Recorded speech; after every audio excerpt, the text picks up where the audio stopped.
E aí, pessoal, tudo bem? Vamos dar prosseguimento, então, à correção da prova V da FUVEST, agora para a segunda questão da prova, questão de número 31, tá? Uma questão sobre sistema de numeração.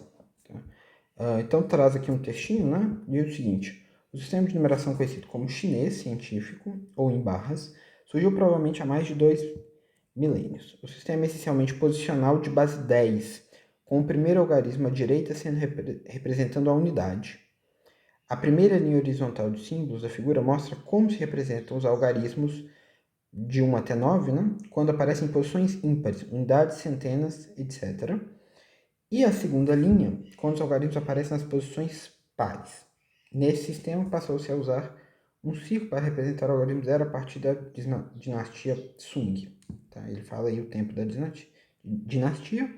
E aí ele pede para você assinalar a alternativa que representa o número 91.625 nesse sistema, tá? Então, como funciona o nosso sistema de base 10? Vamos só relembrar aqui rapidinho. A gente começa assim, né? A gente tem as unidades. Aí a gente tem as dezenas. Tudo bem? Aí a gente tem as centenas. Aí aqui a gente começa como unidade de milhar, dezena de milhar e vai embora, né? Dezena de milhar, aí tem a centena de milhar, eu estou abreviando aqui, tá? E você vai embora para milhão, dezena de milhão e vai assim sucessivamente, tá? Aqui, se a gente chama aqui 1, 2, 3, 4, 5 e 6, é isso que eles chamam de posições pares e de posições ímpares, né? Se o número da sua posição é um número par, você é uma posição par, tudo bem?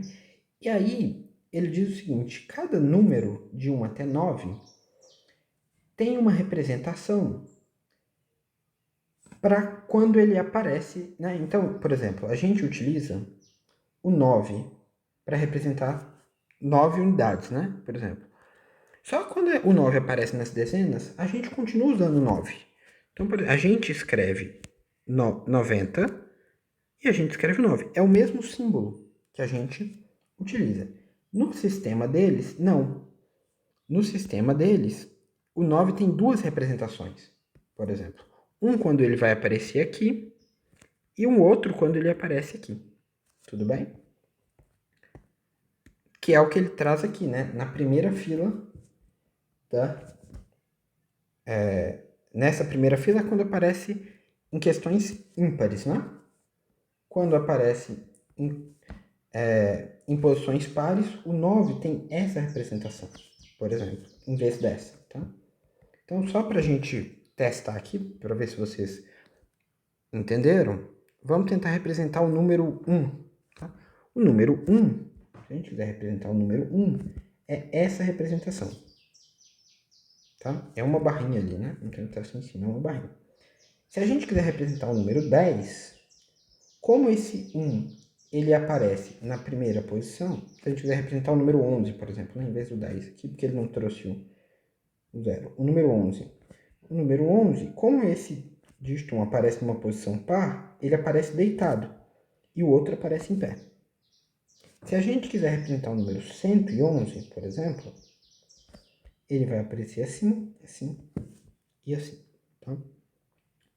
Então, por isso que tem essas duas representações. Se a gente quiser representar aqui o número 1111, repara que a gente sempre utiliza o 1, né? É só a posição no nosso caso. Eles não, eles davam uma barrinha, então fica assim, tá? Então, vamos lá. Assinalar o alternativo que representa o número 91.625. Esse número termina em 5, né? O 5 é uma posição ímpar. Então, aqui está o ímpar, né?